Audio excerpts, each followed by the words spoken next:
Assalamualaikum warahmatullahi wabarakatuh. Bismillah, alhamdulillah, salatu wassalamu ala rasulillah wa ala alihi wa sahbihi wa man ba'du.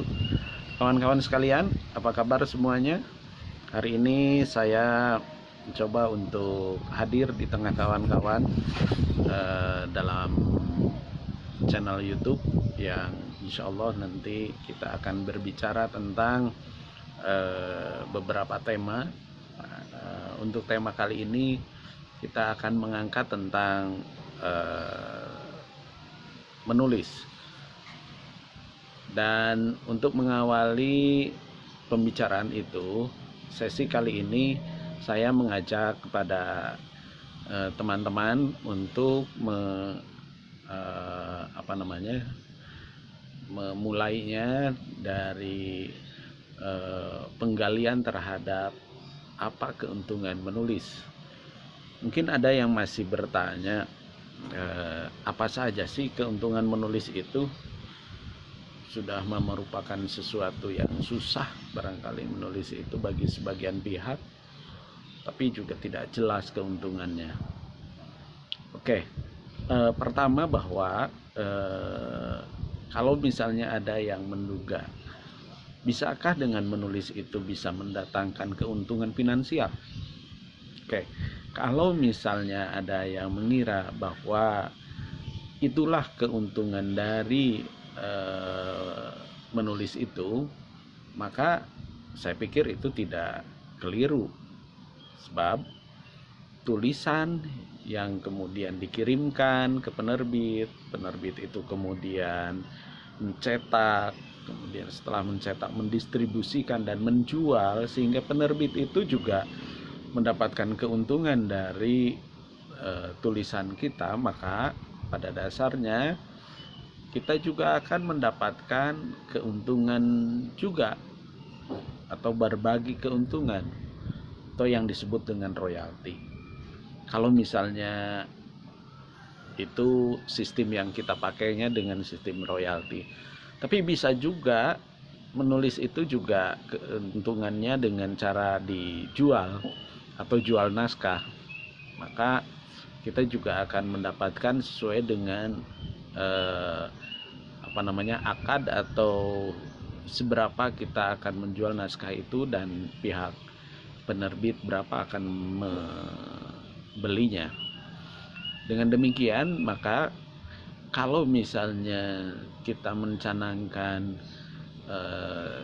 satu minggu itu 3 tulisan atau 4 tulisan misalnya, maka kita bisa menghitung kalau 4 misalnya kali 1 bulan itu 4 kali 4 berarti 16.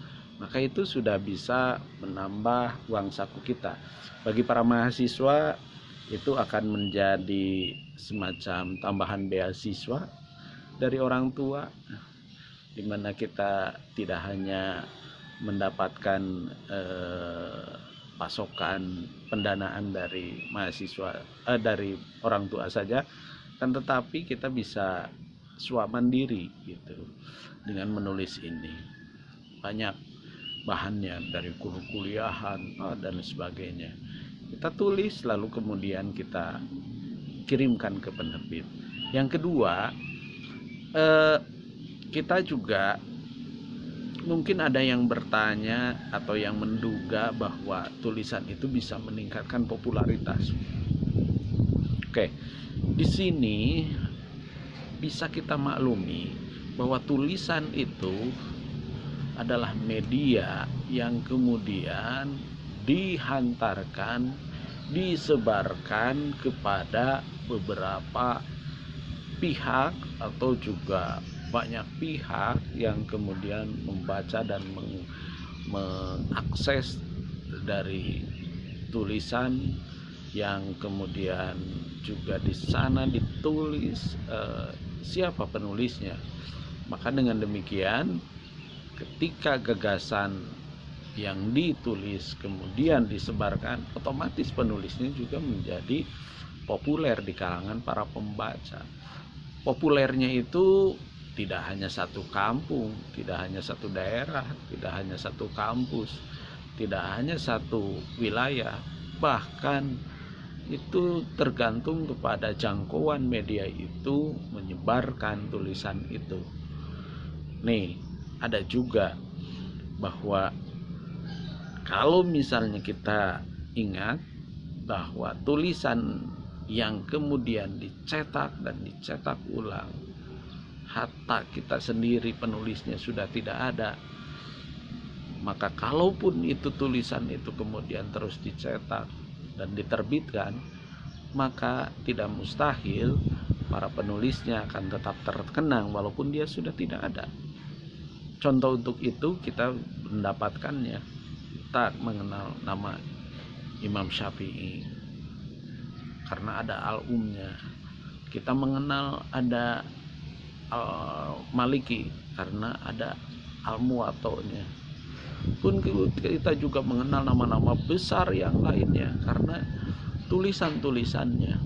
Maka tidak mustahil suatu saat nanti apabila kita menulis, maka generasi yang akan datang pun mengenal kita. Kita tidak mati atau kita tidak terpupus nama kita hanya karena kematian, melainkan kita akan tetap hidup, umur kita tetap panjang, silaturahim kita tetap panjang walaupun kita sudah tidak ada, karena ada tulisan yang menjadi warisan untuk generasi mendatang. Oke, ada juga yang ketiga, apakah menulis itu hanya keuntungan popularitas dan juga finansial? Oke, yang namanya tulisan yang ketiga ini.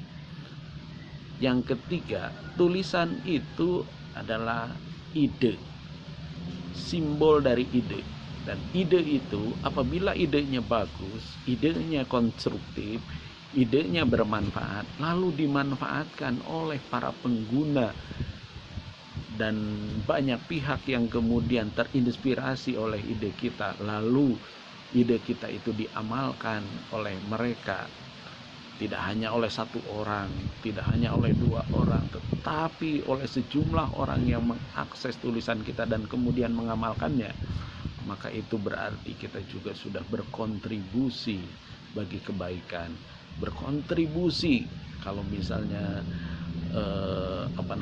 sudah menjadikan itu sebagai sebuah kebaikan yang kompleks, maka bisa tidak menutup kemungkinan kita juga berkontribusi untuk peradaban. Bukankah kita juga banyak membaca buku, membaca tulisan-tulisan karya orang yang kemudian kita amalkan, dan itu juga kita bisa melakukannya untuk memberikan sumbangsi itu untuk kemudian nanti menjadi sumbangsi bagi peradaban di masa yang akan datang. Kira-kira seperti itu kurang lebih kawan-kawan sekalian.